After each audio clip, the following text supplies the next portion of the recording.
Guys, let's just scooch in here real quick. Let's just wedge our way in here right before we're going to start a new. But I just want to scooch right in here right before we start and just kind of look at both of you in the eye. Little appetizer, little audio appetizer. A little appetizer. Just get a little scooch in. Just kind of like a quick little Sean, wink. Let's just make it a twosome today. Okay, here ready? we go. Hi, Welcome everybody. to SmartLess. Yes. I'm wedged Who's in. the other guy? Who's that other guy? Still wedged in. Here we go. SmartLess.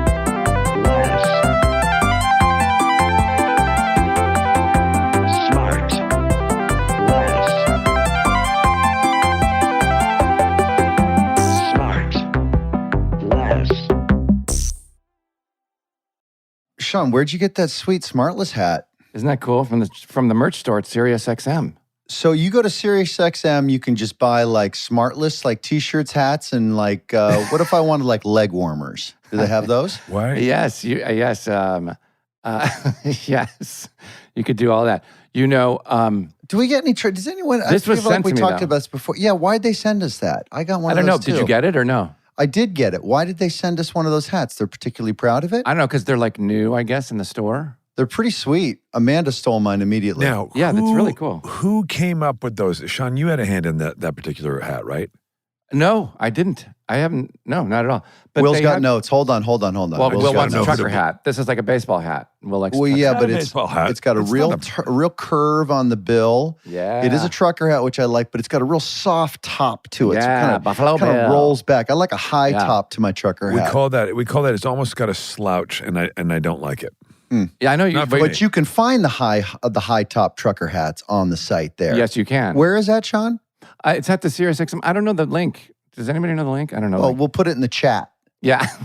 Everyone's getting the chat, Oh yeah, right? we That's should listening get. to this. Oh yeah, people are jumping on the chat, right? Oh, hang on, let me just take a look. The chat is blowing up. Wait, Jay, did you make it to Maple's game? I did. I saw the first quarter, and I was telling Will. Basketball, right? Yeah. She's got incredible ball skills, which is what I think Sean's or Will's handle, maybe both your handles. Ball skill? Coming up through high school. Ball skill. Old ball skill Hayes.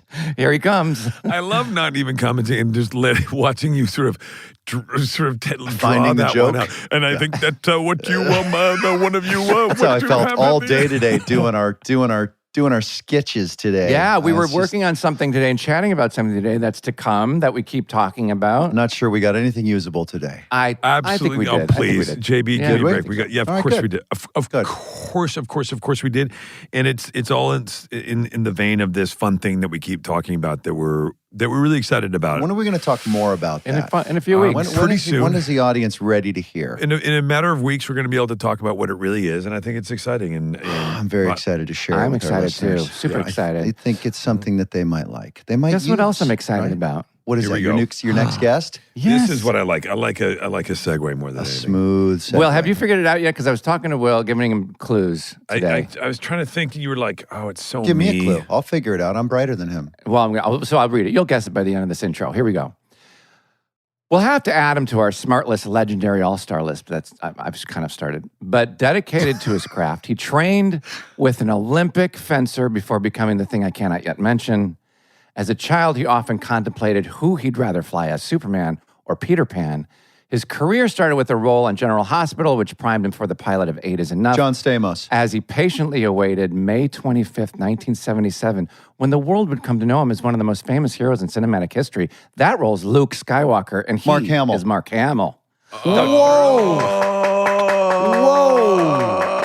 Whoa, Mr. Hamill. Now, Sean, how are Yes. you even? Well, at By least the you're way, sitting. I'm not even kidding. I'm shaking a little Yeah. bit. Shaking a little bit. How'd you get through the day? Sorry, we're going I to know. leave you in a second, Mr. Hamill. This guy, Sean Hayes, lives and breathes Yeah. Star Wars. I He know. said. He said when you see my guest tonight, you're going to be like, of course, that makes total sense. And I was like, Yeah. Who could it be? Yeah, It's yeah. not the mayor of Tatooine, but it's close. It's close. So wait, just before we start, first of all, thank you for being on here. This is huge for me and Thank you. All of obviously us. billions Good of other Lord. people. Oh my God. Yes. This guy's a national treasure, for Christ's You sake. are, and I can't believe you're here. But before we start, I just want to read to you what you wrote on your Instagram about Stephen King. You wrote, "It took every ounce of discipline I possessed to avoid freaking out and exposing myself as the weak-kneed, slavish fanboy I truly am." And of course, I feel the same way about you as you wrote about Stephen King, because I've been waiting 50 years to talk to you. Oh my God. This is crazy. This is so good. It's crazy that I'm talking to you. Well, it's not quite 50 years. It's 47. I mean, let's be honest, because the movie came out in 77. I saw A New Hope 4 times in a row. I know I give Sean a lot of shit for being a Star Wars. I saw the first one 4 times in the theaters when I was a kid. Wow. So you were all like 12, 13, 14. I was 7. We were, I was we were eight. both 7. All right. Sean and I were both 7. They both look much older than I do, but Well, now, Will, did you pay 4 times for it, or did you just? Yeah, I You went did. 4 times. I went, yes, of course. You Are left you the kidding? theater and re-entered 4 times. Nobody could believe it was a phenomenon that nobody could believe it. It changed everything. Yeah, and we were like, we talk about it all the time on this show when we talk about movies. We do talk. And I give Sean a lot of shit just for being a nerd, Mark. But that's not the only reason he's a nerd. He's a nerd for a lot of other reasons. Mark, how was it to continue being a part of that going forward, on and on? Did you think it would go on this long? Oh, of course not. No, not at all. Although when we were doing it, I remember the first couple of days we shot in North Africa, I went over with Guinness and the droids, and I hadn't met Carrie or Harrison yet. And I said to George, why is this episode 4? Why aren't you starting with episode 1? He goes, well, episode 1, it's a lot of exposition and it's more political. This trilogy is much more commercial. So he knew. Did he already have plans that he would go back and do those first 3, or did he just kind of jettison that from the very beginning and just like, we're just going to not even do those stories? Well, the way I understood it was that he originally had planned 4 trilogies of 12, but when we were shooting, I asked him about the first trilogy, and he explained, well, this is more commercial. There's a lot of exposition, and it's political, and it's about taxation, and blah, blah, blah. So I wanted he wanted you to feel like you walked into a serial chapter play, and you'd missed the first few episodes. That's why they had the crawl to bring you up to speed. But I mean, as actors, you must appreciate this. When I auditioned, we just had there was an open cattle call. Brian De Palma was casting Stephen King's Carrie, the horror movie set in high school. And George was casting Star Wars. And it was a cattle call. Like I say, you sat down, they said, tell us a little about yourself. And you talked for 5 minutes, and they said, thank you. They didn't talk about the project at all. But here's the interesting part. My agent says, okay, you've got a screen test. We're sending you the page. It was like a 10-page scene with Harrison as Han Solo in the cockpit of the Millennium Falcon. No Wookiee, just the 2 of us. But there was no context. I mean, I'm reading this thing going, wait a second. Is this like a parody or a send-up of Flash Gordon? Is it like Mel Brooks or whatever? So when I went to the audition, I went to Harrison because he had done American Graffiti. He'd known George. And I said, Harrison, is this like a send-up? I mean, is it? He said, hey, kid, let's just get it done. You know, he was absolutely no help whatsoever. I could listen to you imitate him all day. Did he have to audition at all, or was he was already set in that part coming off of American Graffiti? Well, no, he'd already done American Graffiti. When I did the screen test, I don't know whether he was set or not, but he did do a screen test with Carrie, so I guess George was fairly sure. And there were 2 sets of 3. And Marcia Lucas, George's wife, said when he was packing to go to London, he hadn't decided between the 2. I mean, there was no mix and match. It was me, Harrison, and Carrie, or Will Seltzer, Terry Nunn, and I forget now who was Han Solo. And she took credit. She said, I'm the one that suggested he go with you guys. That's great. That's amazing. But here's what's so interesting is, and I went to George at the same audition, said the same thing I said to Harrison. Is this like a parody, or are we serious? He went, well, let's just do it and we'll talk about it later. Translation, let's just do it and we'll never talk about it later. Sure. Yeah, Shut up and hit your mark. Exactly. Yeah. George is not he's not an actor's director. He comes alive in the editing room. He doesn't want to hear about backstory or motivation or whatever. Now, Irvin Kershner was the opposite. He was very much into that. He did Empire. But like I say, the moment my agent said, okay, you got it, and they're sending the script over, I will never forget reading that script for the first time because it just blew my mind. I mean, even without John Williams' music, so it was that or good. the special effects, yes, it was all on the page, you guys. You really got the sense of... Isn't that amazing? Yes, it was... And what about you realizing what part you had just gotten Well, to? that's it. I have to tell you, Jason, it was weeks, maybe a month later, and when I tested, I figured, oh, Harrison's the leading man. Right. I'm like the annoying sidekick, right? Because I'm badgering him and all this stuff. That's your And story. I have to do this for you. I mean, my daughter's heard this a million times. There was a line in the screen test that thankfully was not in the finished product. We're going towards the Death Star, and Solo says basically, look, I've done my part. When we get to an inhabitable asteroid, I'm jumping you and the droids off. And here's my actual line. But we can't turn back. Fear is their greatest defense. I doubt if the actual security there is any greater than it was on Aquilai or Sullust, and what there is most likely directed towards a large-scale assault. Now, try and make that sound like it's a spontaneous thought just coming off the top of your head. I mean, it's just, and I mean, you could diagram this sentence. Well, whenever Scotty and I run out to the store, we say this line. We say, this should be great. But I was going into Tashi Station to pick up some power converters, which is here it is. Here it is. I was going into Toshi Station to pick up some power converters. There you go.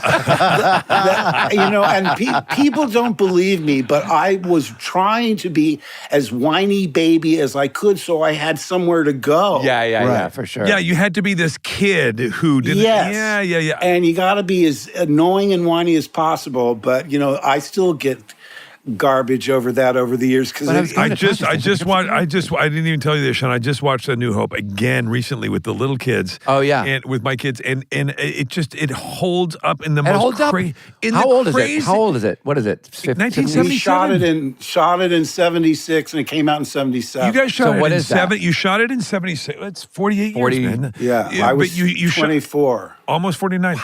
So you shoot that thing in 1976 in London and in North Africa. Right. And I remember, my friend, this guy I worked with, Peter Cohn, he was a first assistant director on lots of big movies. But one of his first jobs, he was a PA, right, on A New Hope.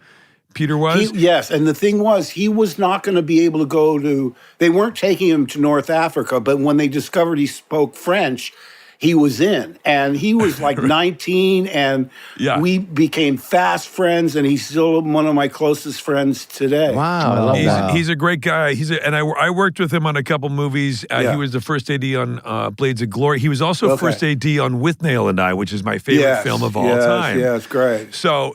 But I remember him telling me, and maybe, Mark, you can speak to this, telling me about, like, for instance, R2-D2 was just like this, because it was 1976, it was just like this bucket, like this metallic thing that it would fall over, they'd kick it. Yes, exactly. It's a marvel of editing because... Sean, why are you crying? Sean. I'm on the verge. On the verge. No, but tell us. Well, no, it was like you say. I mean, George called it the most expensive, low-budget movie ever made. Yeah. Right. And what he meant by that was every single penny has to be up on the screen. The only people they actually had to pay decent salaries to would be Alec Guinness and Peter Cushing. All of us were unknowns. I think I got $1,000 a week. I remember complaining to my agent, I said, well, I make $8,000 to $10,000 on television a week. And she said, hey, get a grip. It's a movie. It's George Lucas. It's Alec Guinness. I went, oh, yeah. And And as you know, I mean, money is secondary. We do this because we love it. Yes. And if you can get a nice salary, good for you. But but wait, what about Robert Englund? For my sister Tracy, Robert Englund was Freddy Krueger, and he told you to audition for Star Wars. Is that true? Well, in his book, he said, basically, if it weren't for me, Mark wouldn't be Luke Skywalker. And to be fair, I mean, I love Robert. Yeah. But when he said that to me, he had just come back from an audition. You know how it is. Once you've auditioned, you feel free to tell your friends, oh, have you been out for this thing? And he said, have you been out for this George Lucas thing? I said, no. And I went to the phone. I called my agent and I told her about it. And she said, I'm all over it. You've got an appointment next Wednesday. So I hate to burst Robert's bubble. And it makes for a better story. Sure. But Sure, it's a good soundbite, but you know what? We've put it to rest now, and fucking. Yeah. No, I'm just kidding. I was about to unload. I don't know the guy at all. It's great. Were you? What was your work schedule like before Star Wars? Were you? You were in the pilot of 8 is Enough. That's what I want to know. And then you got replaced. But they changed a lot of the people in the pilot. They changed the father. They changed 3 siblings, including me. Dick Van Patten. I was just doing, I did TV, after the soap, I did TV movies. I don't know how many, 30 or something, between 70 and 76, and lots of, FBI and So you were a working actor. This wasn't exactly. a huge shock to you, to the system, when this thing took off. I mean, I guess how can you be prepared for that kind of exposure? But you can't. it wasn't. You weren't right off a truck. you know? No. Yeah. Right. And the way I felt about it, I thought I didn't see any ads for it on television. Like I'd watch Saturday Night Live, and usually they place Yeah. Right. a movie commercials there. I didn't see it. And on the day it opened, the driver picked me up to go dub the 35 millimeter prints, because it only opened in like 16 theaters in 70 millimeter. And I said, can you drive by Grauman's Chinese? I want to see what it looks like up on the marquee. Oh, here's a fun fact. There was such disagreement on how to promote it at Fox that it opened with no poster. Wow. They That's just crazy. stapled the lobby cards up because they couldn't. Is this like that? One faction was promoting it like an entertainment journey beyond your imagination, far beyond. The other one was like pushing the more comedic aspects, Little Rascals in Outer Space. But they couldn't agree. So anyway, I said, can you drive by Grauman's? And now what I thought was, this thing's going to take a couple of weeks to get going, because the hardcore sci-fi, fantasy, horror fans are all going to see it on day one. But it'll take word of mouth for it to spread and say, hey, you know what? It's pretty funny, too. And it's, it's all these things. Yeah. But so anyway, we drove by, and I couldn't believe my eyes. There were lines around the block the first day. So I couldn't figure it out. Yeah, what was the promotion that got that amount of interest going? I was too young to really notice it, but how do you think they accrued that much interest in it without the posters and stuff? Well, they did a poster by, I think Hildebrand was the artist, and they depicted Luke as like 6'2" and ripped with muscles and whole thing. Didn't look anything like me. And I didn't even audition, but yeah. But you know what's funny though, that what a great example once again of how fucking lucky the Suits got. Oh, yeah. And they kind of got in their own way and couldn't agree on a poster, and who are so quick to rush to take credit for shit and blah blah blah. And I know it was the merits of it that gave it. And its it was legs. the merits of the picture itself that got it to where and created this thing. And how quickly do you think, Mark, those same people who decided that they couldn't figure out to put a fucking poster out or whatever, how quickly do you think they took credit at dinner that night or the next week or at a lunch with other? It's isn't fucking that the way? absurd. Yeah, isn't that the way? Because they really didn't see any potential, and they were, we didn't. Of course they didn't. Really prepared to dump it. But George had made a graffiti at Universal, and the head of Universal wanted to dump it on the second half of a double bill, and it was only Francis Ford Coppola that went to him and said, look, you've got to give this a chance, because they were mad because they spent so much money to get the rights to all the music, all the vintage rock and roll. But to think that American Graffiti could have been just thrown away, and they never learned. Yeah. We'll be right back. And now back to the show. Hey, what had John Williams done before? He did Jaws before Oh my this, God, he did yes? so much. But before Jaws or this, He did Lost in Space. He did. He was billed as Johnny Williams, and he did a lot of Universal television shows. I mean, we were so. He did Gilligan's Island. Aside from Did he really? aside from George, I think he's probably more responsible for the success of that film than any other single person. Because when I remember. Gary Kurtz, the producer, picked me up to go to another dubbing session. He said, "Oh, I just got the score from I was over in London with when he put it on. You guys, I'm telling you, Yeah. I felt mind-blowing. tears Yes, streaming down for my sure. face. So I powerful. just couldn't. Exactly. Yeah. I also wanted to finish the story about me reading it for the first time. Remember, Yes. I got it without reading a script. Yeah, I just had read that one. Yeah, sorry, keep going. Yeah. Well, here's the thing. When I opened to the first page, it said, "The Adventures of Luke Starkiller, as taken from the Journal of the Wills, Saga #1, The Star Wars." And I'm thinking, wait a minute, wasn't I Luke? No, I guess Harrison was Luke, because I figured he was a traditional leading man. He was 35 or whatever, and he was Harrison Ford. Come on. So I started to read this thing, and I in the very beginning, I realized, oh my God, this is seen through the eyes of this teenage farm boy. I mean, that was unusual in and of itself. You'd think it'd probably be through the eyes of Han Solo, but I mean, that's the journey that Give us a little bit of Harrison's reaction when he read the script. He's like, well, what the by hell? the way, Sean, I have to tell you, after I didn't say, oh, I'm going to go do an impression of Harrison Ford. I was on Seth Meyers, and I was just relaying a story that happened to us. When we were on the Death Star, we were midday, and I said, wait a second, this scene takes place after we were in the trash compactor, which we hadn't filmed yet. Yeah. Or maybe we had, because I said, shouldn't I have like some schmutz and messy hair and Coffee grounds. polystyrene in my hair? And he goes, hey, kid, it ain't that kind of movie. If anybody's looking at your hair, we're all in big trouble. And I went, boy, is he right. He's so right. Great. I told him, I said, you'd really make a great director if you weren't so lazy. Because he knows his part, and he knows everybody, and he'll give you suggestions. They're all gold.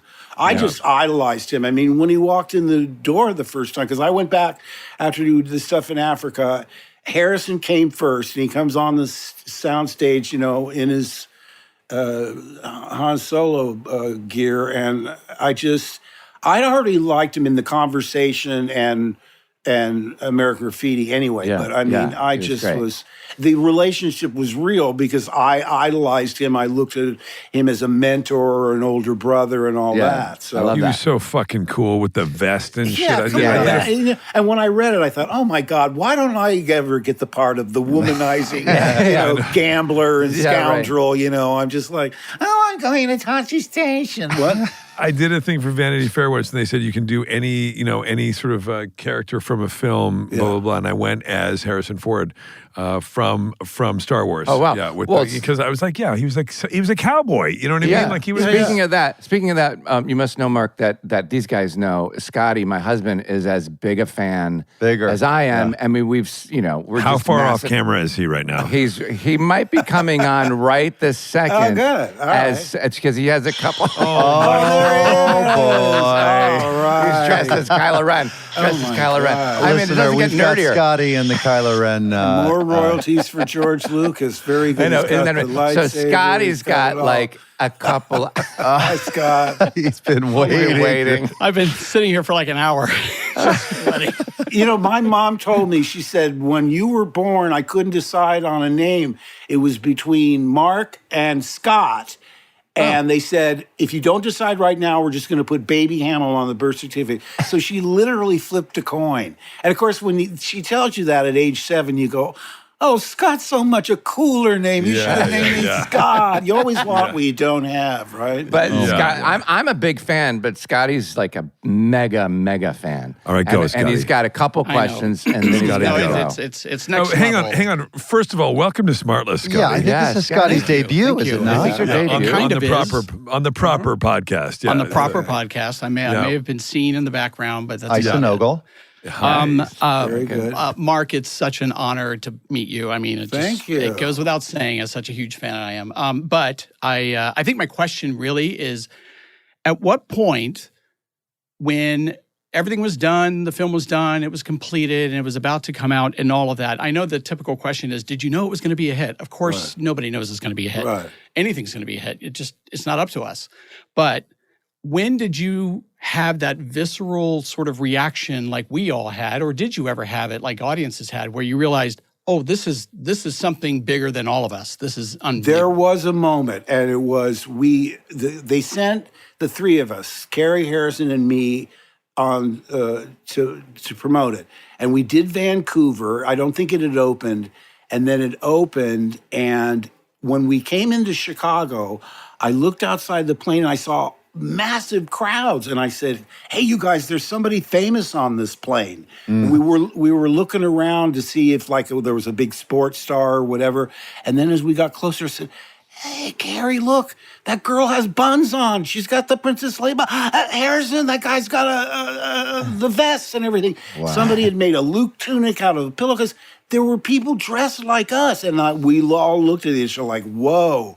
Yeah. That's above and beyond. I mean, you want it to be a successful movie, but when you see people then role-playing. Especially 50 years later, right? I mean, it's like, hey. Yeah, exactly. Like a grown man. Go ahead, next question, Scotty. Listen, I'm here to give Sean a break from the harassment. It's now for me. So. Well, listen, I have to tell you, it's a double-edged sword, because what'll happen is, and this has been happening for 20, 30 years, the kids that were little when it came out are now parents of their own, and you'll be in an airport or something, and a 5 or 6 year old, they think we made Star Wars 2 weeks ago. I mean, there's nothing to really date it in terms of models of cars or clothing or whatever. So they have no concept of time, and so they'll be, the parents will gesture to a 55-year-old me and go, "Hey kids, look who it is. It's Luke Skywalker." And they look at me in horror. Like, God, what happened to this guy? He really let himself go. Great makeup artist in the movie. Yeah, exactly. So Scotty, do you have another question before you take off? Oh, Jesus Christ. No, I didn't realize I'd be No, you can hang out. I didn't know if you wanted to. No, I would love to. Hang on 1 second. Let me just say, Scotty, I don't think that Sean meant that. I think that what he meant to say, like, he didn't know if you had more. Sean, I got this. And then Sean, look at Scotty and tell him what you meant to say. Well, what I meant to say was, I didn't know if you had to go somewhere, and I didn't want to keep you on Where the podcast. fuck does he have to go? Be honest. I mean, what are you talking This is great. And now, Scott, how are you feeling? No, look at Sean and you tell him how you're feeling. I'm feeling wonderful, and thank you for the opportunity. This is great. It's a pleasure to be here, and our hour I'm is glad up. that Nothing Mark else, could be here Scotty. for the two of the biggest Star Wars fans in the world. That, Mark, you could see them work In out. couples therapy. In couples therapy. We owe everything to the fans. If it weren't for them, we wouldn't be anywhere. Right. That. Wait, Scott, Scotty, you have to have one last burning desire question. Yeah, you must something. have. Oh, what my about gosh. what about Norway with the Empire Strikes Back and the snow? Remember we were talking about that? Yeah. Wasn't there?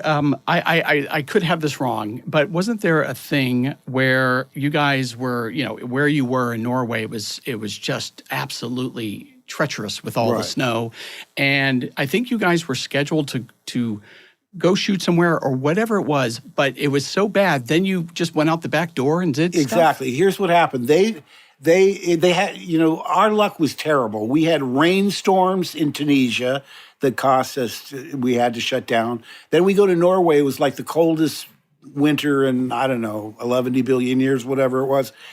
And they had found a glacier, which was about an hour and a half from where we were staying.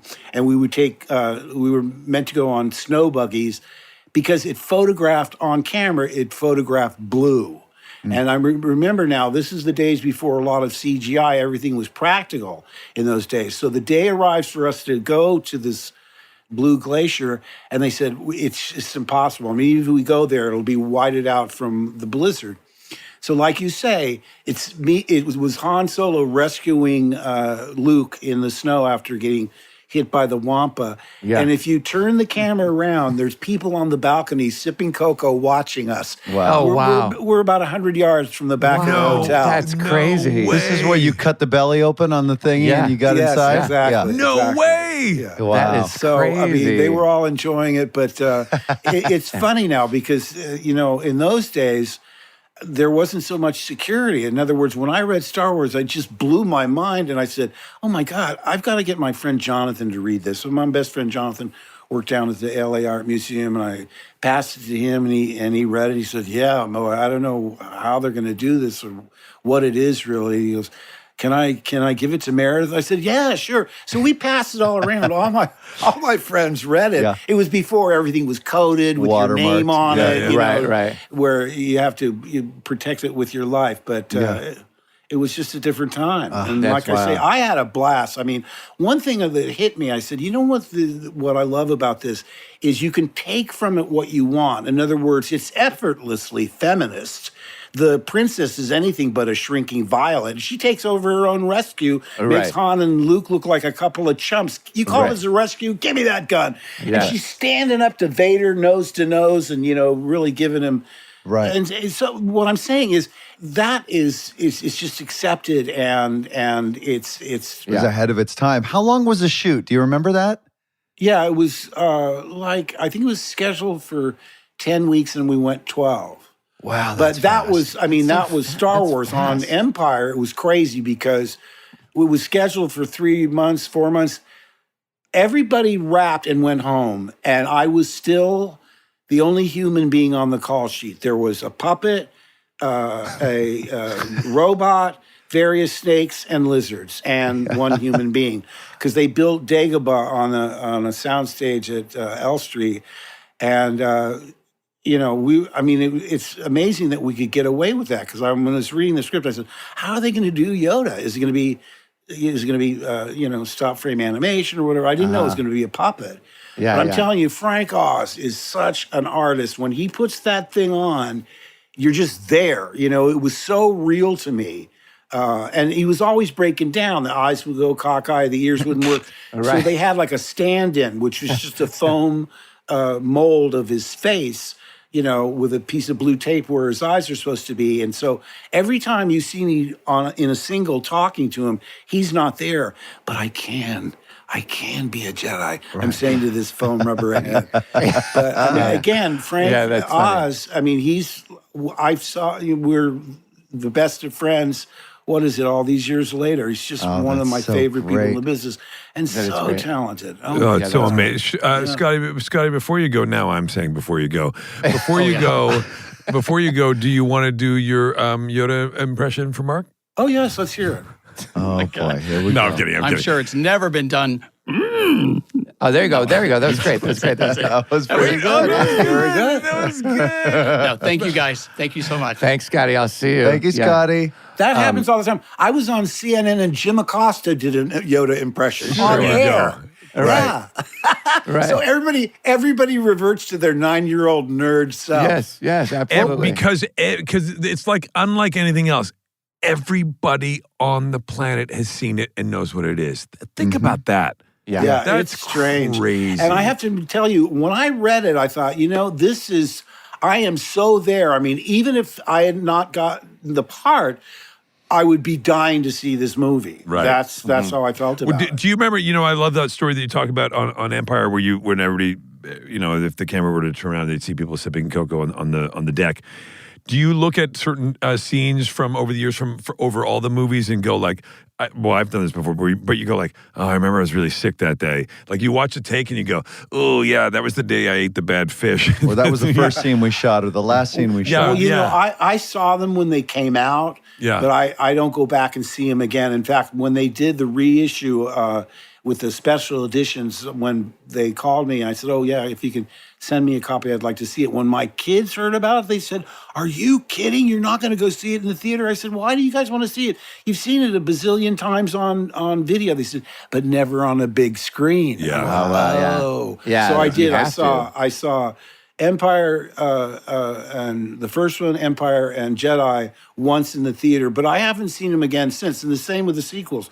You see them and then you just move on. Wait, you've seen Star Wars, Empire, and Jedi only once in the movie theaters and never again? No.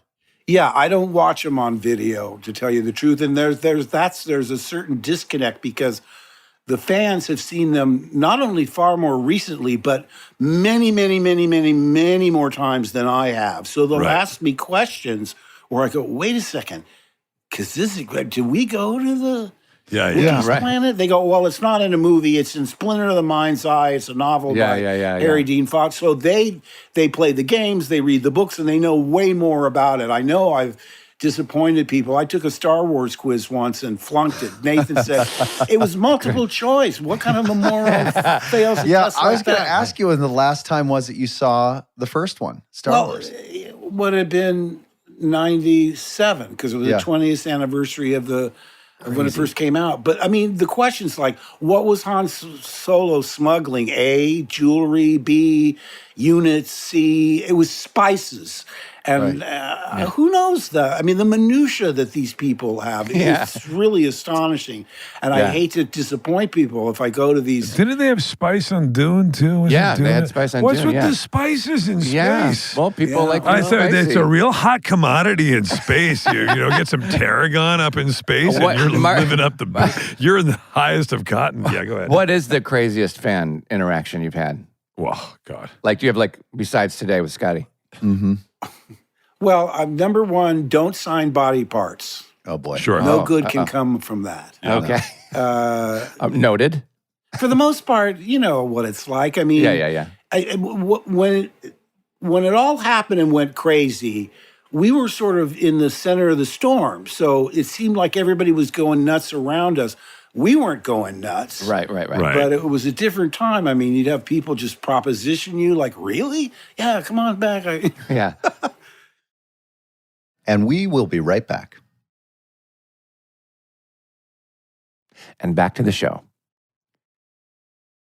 Somebody asked me recently, they said, if you had a time machine and you could go back to any time to live, what would it be? And I said, late 70s California. Yeah. Because it feels like it was like a kind of unregulated, just kind of a constant sunset, just good time party. No rules, kind of easy breezy. Man.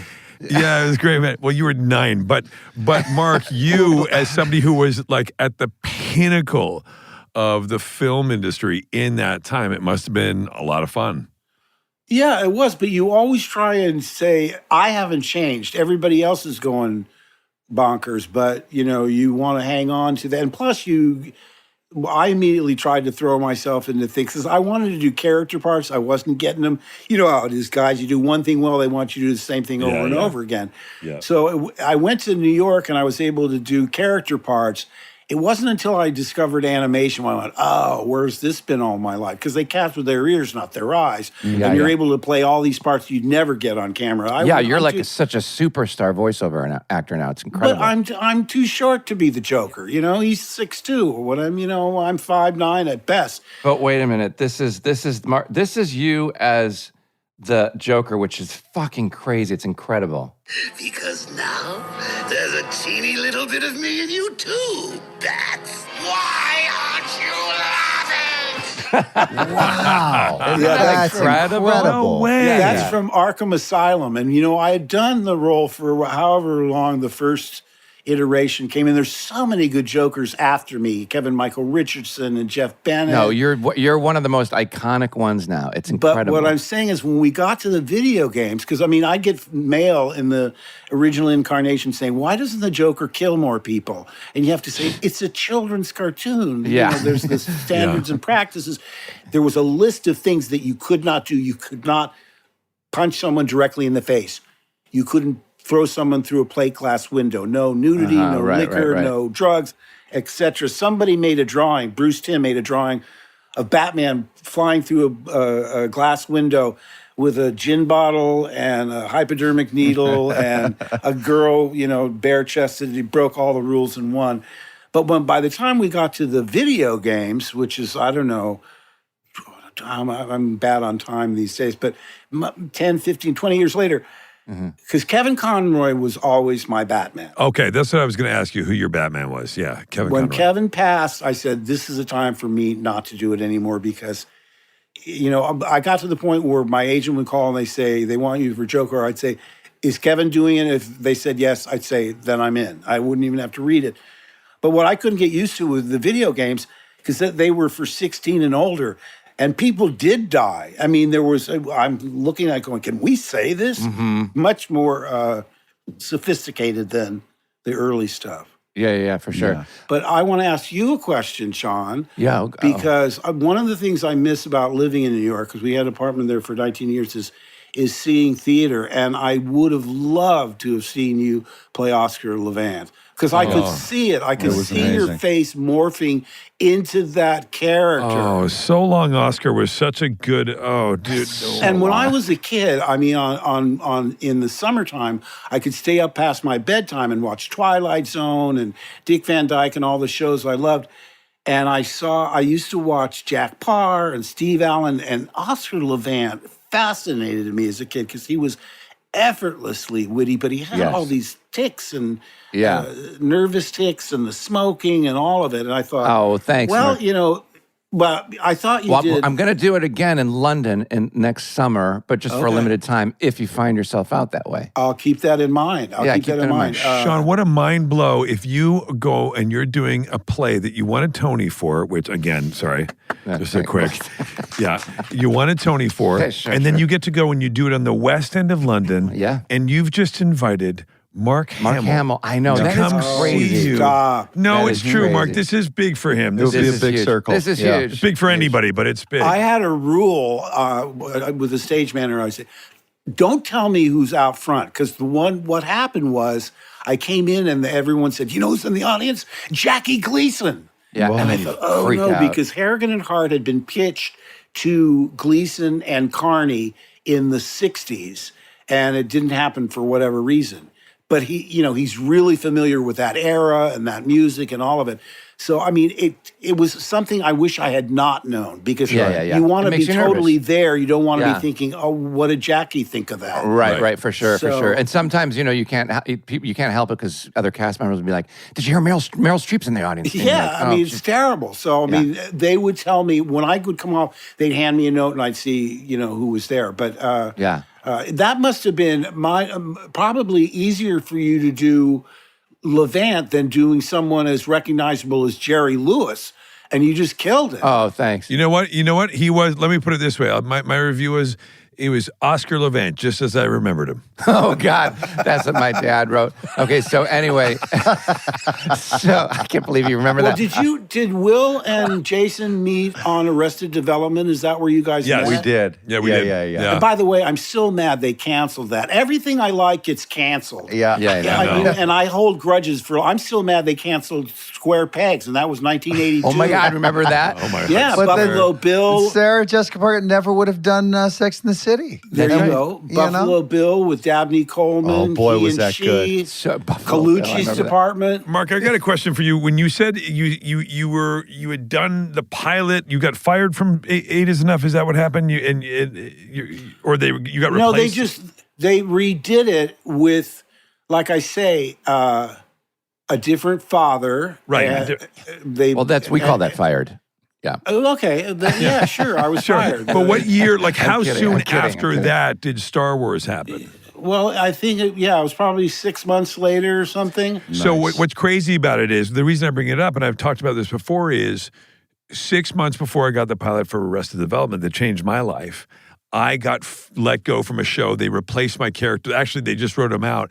And at the time, I was like, oh, I was a series regular on a sitcom. I was going to make money and all this kind of shit. And I got so bad. And 6 months later, I didn't know that the universe had made space for me to have to do the thing that would change my life. Oh, see? And so it's very now I didn't become a global superstar in the way you did, but but still it was the thing that really propelled me and gave me a career. I had a similar thing happen. I got a part on the Texas Wheelers with Jack Elam. You know that cockeyed character actor from Westerns? Yep. Now, when he did Support Your Local Sheriff, Support Your Local Gunfire, then he got to show his comedy chops. And this pilot was an irreverent, it was like the anti-Waltons. Gary Busey was the titular head of the family because Jack comes back in the pilot having been in jail for stealing a car or whatever. But my character, Doobie Wheeler, was what I loved about it was he was hilarious, but he was so serious about himself. He took himself very seriously, thought he was a womanizer even though he was a virgin, all these things. It was really, for its time, in 1974, I remember the New York Times said possibly the finest bucolic comedy since Tobacco Road. And I said, oh man, not only is this a breakout part, but it's a comedy part, because the most part I was playing real straightforward high school students and that kind of stuff. So I was really jazzed, and it came out, and it made 13 episodes. It got canceled after 4 episodes, and I was devastated because I said, I'm not going to get another good part like this. Wow. I just don't see it happening. I was really, really depressed. But the upshot is, if that had run, then I wouldn't have been able to do Star Wars. Exactly. That's my point. Which is and we would have had Freddy Krueger out there swinging around a lightsaber. I mean, and that would have been, imagine all the scratch marks on Vader's cape. No, actually, it would have been Will Seltzer. Oh, And Terry Nunn she was in a band, I can't remember. Yeah, Terry Nunn. Terry Nunn, she was in, not Joy Division, I don't know. Yeah. You Google it. But I mean, it was, like I say, it was cast as a set. There was no mixing and matching. Right. So. Yeah. Right. You came as a package. Berlin. She's the singer from Berlin. That's it. The band That's Berlin. It. Yeah. Thank you. You know, Mark, I have, as I always say with my guests that I bring on, that I have 7,000 questions. But I wanted to, we gotta let you go because it's been an hour, and we promised we'd only have you for an hour here. So all the stuff I wanted to ask you about, just like, coming back to The Force Awakens and what was that with J.J. Abrams. But anyway, we'll talk about that at dinner sometime, hopefully. But I watched The Fall of the House of Usher. I thought you were incredible. You have The Life of Chuck coming out on Netflix, which looks so good. You have The Long Walk, that Stephen King movie that comes out in 2025, which is that looks incredible. Yeah. And you've been getting all these accolades for The Wild Robot. I'm in the new SpongeBob SquarePants. You're in the new SpongeBob SquarePants movie. Have you seen Wild Robot? I mean, it's funny we should bring it up now that we're wrapping up. I have. I've seen it. It's so great. I heard it's fantastic. It's so great. Look, I read the book. This book by Peter Brown, there's a reason it was the #1 bestseller in the New York Times and won all these awards. It is so perfect that I thought, please don't mess this up. If they can capture even 20% of the charm of this book, we're on a winner. And they kept the illustrations the exact same as in the book. The cast is beyond great. I was reading the book to the kids. Cool. To the kids, yeah, it's amazing. But it's so effortless, and it's so meaningful in this time about tolerance and joining together for the greater good. That's where they lost me. Well, to be honest, if I'm being real, that's where it seemed very timely, given what we're going through. It's a huge hit, and it's like getting recognized, which is great. Massive. It's really, really so good. Lucky. Well, Mark, I just say, just for me, you're such a delight, and I'm so excited that you're such a delight because myself, like so many people my age, you're such a part of just who we are and who we wanted to be, and the fact that you have maintained such a kindness and a warmth and a decency in your person, and a willingness is such a relief. And thank you for thank you for saying that. But I have to tell you, these people, when they come up to you, and talk about it, they put it in such personal terms, that it helped me get through my father's divorce, or, whatever it is. I never get tired of it. It's like, oh, no, let's not talk about that again. I want to hear what they have to say. I think at this point, since I'm sort of soft focus on the details, because I haven't seen him that much. And really, Luke had a light presence in the sequels. He did a silent cameo in the first one and a cameo in the last one. So I only had that middle part. But what I'm saying is it's something that I don't take for granted.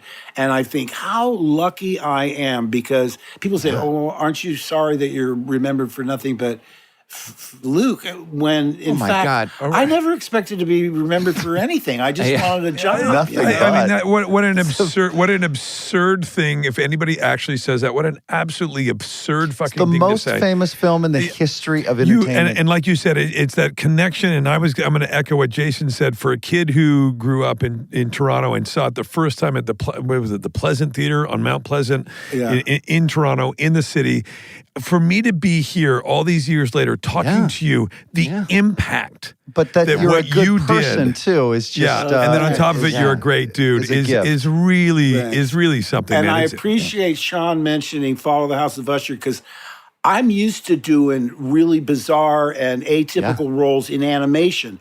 This is the first time Mike Flanagan asked me to do a character that would have been routine in animation on camera. Yeah, because I thought, you were here's so this guy great. who is this soulless, evil sociopath. Naturally, they thought of me. Yeah, sure. Yeah. I'm so grateful to Mike Flanagan. But we watched it. I just love that. You knocked it out of the park. I loved you in that part. It was so unexpected and absolutely thrilling to watch. And it was really one of those things where when I read it, I thought, how am I going to do this? I usually have a slight concept of what is required of your character to make the whole thing work. And it was a huge ensemble. Mike does these wonderful, Haunting of Hill House, Haunting of Blind Manor, Midnight Mass. So I was a huge fan of his. And I thought, even though I don't know how to do this, if he thinks I can do it, then by gosh, I'm going to do it.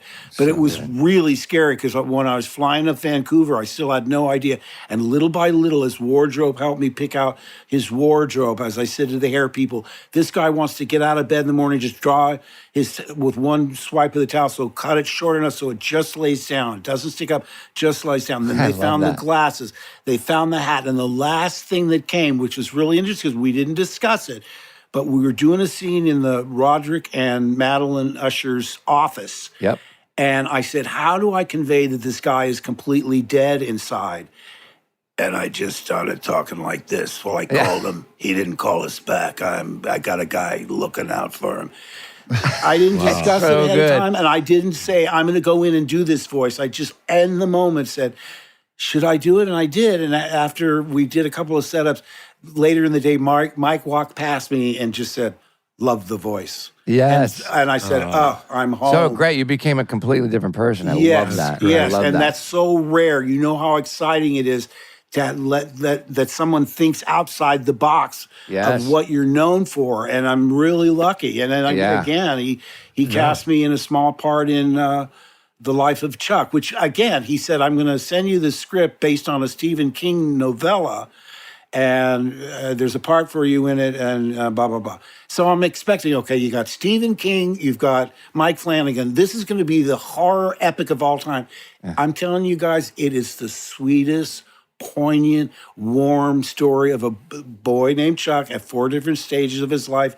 He grows up to be Tom Hiddleston. But it's so atypical of both of them. And I said to them when we made it, I said to Trevor Macy, the producer, I said, I don't know how we're going to promote this because it's indescribable. I mean, you have to see it to get it. And I can't wait to see it. It's amazing. And, I saw it at his house once, just in a little room. But when I saw it at the Toronto Film Festival, and with an audience, it was a revelation because it wasn't in competition, but it was voted favorite film because the audience becomes such a part of it that things that you didn't expect to get reactions got reactions. They laughed, they applauded, people were in tears. I mean, it's really special. What's that one called? It's called The Life of Chuck, and it's told backwards. It's Act 3, Act 2, Act 1, and I'm only in Act 1. At the end of the picture. Okay. Yeah. But Tom is great. This boy that plays him at age 12, Benjamin Pajak. Remember that name because this kid, he can sing, he dances. He played, he was the Ron Howard part in the revival of Music Man on Broadway with Hugh Jackman. And I'm telling you, I mean, I wish you were my real grandson. He's just phenomenal. Well, that I can't wait to see it. Yeah, that and that comes out in May. Fantastic. In May. And then The Long Walk, I can't wait because that's The a Long crazy Walk. And concept. by the way, I read that. I'm thinking, this because I always read the books before they even seen the script. It's excruciating. It's so horrible. Yeah, I it's thought, 100 teenage boys are forced to participate like in an annual thing where they have to walk at a constant pace or they get killed, right? Or something like that. yeah, there's people ready to shoot them in the head. I mean, I'm telling you, it's so gross. Crazy. I thought, there's no way. I mean, I'll watch it maybe, but I can't do something like this. And again, my son read it and said, are you nuts? This is fantastic. You got to do it. Yeah. But just the violence, the gun violence alone. Now, luckily, it's now they do it CGI where you don't have to do squibs and everybody goes and gets cleaned up after each take because the bug goes flying. But I mean, it is really gross. I love that. I love it. Well, you got a lot of good stuff coming up. And by the way, if you have any Star Wars memorabilia you want to get rid of, please send it over. Yeah. And when specifically are you going to do Oscar in London? July through September at the Barbican Theater. August, September, so like 3 months. No, 7 weeks. Okay, 7 weeks. The end of July to Sounds like fun. Summer in England. Yeah. There we go. Mark, it's been an honor and privilege to talk to you. I echo what these guys say. I just can't even believe I'm talking to you. This is crazy. Listen, when I listened to you guys do with Steve Martin and Martin Short, I said, well, after this, I've got to be a letdown. Nobody can top those two. It was one of the best You've been such a joy. You hit the peak, sir. Such a joy. Incredible. Thank you for joining us, Mark. Thank you. Thanks for having me. Yeah, a thrill. If you ever get hungry, call me. I'll have a meal. Goodbye. Thanks, Mark. What a kind man you are. Bye, buddy. Bye. Bye. Hey. Well, Sean, are you going to be all right? Do you need to mop? You need to towel off, or? Yes, I do. I was sweating a little bit the whole time. I mean, my Lord, what? Isn't that crazy? He was supposed to come on for a long time, and now what? You just couldn't. Now what? I know. I'm done. You just had Mark Hamill. Now, I mean, I guess Harrison, you can make your way through the cast. Of course, Harrison would be amazing. Yeah, Carrie would be hard to book, I'm sure. She would like that. She would like that. And joke. you want us like to that cut? joke? You want to say cut that now, or no? She would love it. She would love that joke. But I wouldn't. I didn't even get to ask him about the fact that actors, we kind of measure our lives in like milestone of jobs, right? We always talk about like I was doing this at that time and this time. Mm-hmm. And for him, Star Wars there's no end to that milestone. Like he reprised Luke on Mandalorian with Jon Favreau, and like he is so open and willing to share, to not shy away from it and to embrace it, which I think is really important. And he loves the legacy of it. He's not frustrated that was then and this is I like now. that. I like that about him. He's not. Sometimes they play it down like, I did. You're like, no. It's a great like thing. own it. He was is the star of the biggest film, most famous film in the history of our business. Totally. It's just a remarkable thing, and thank God he's proud of it. I know, incredible. Which is your favorite film of all the films, Shawnee? Well, The Empire Strikes Back is pretty special. Yeah, yeah. I mean, I live for all of them, but like, what was the thing about Empire Strikes Back? It was just, I don't know. It was a little more sophisticated. It was a little more. Will's trying to back into a buy here. A little. There's a little more. No, I was going to do a special one. No, because I know a lot of people felt like that was. Well, A New Hope is the first one, so it's like the first time you see it, so it's amazing. Huge. Empire Strikes Back is an amazing cinematic feat, and people they didn't love as much, and this is a very special Return of the Jedi. Jedi, we will allow. I know, but it's Star Wars. It's allowed for you. All right, fine. SmartLess.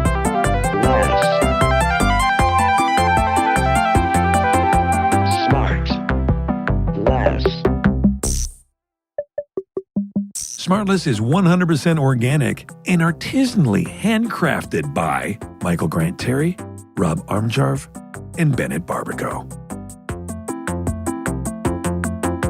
SmartLess.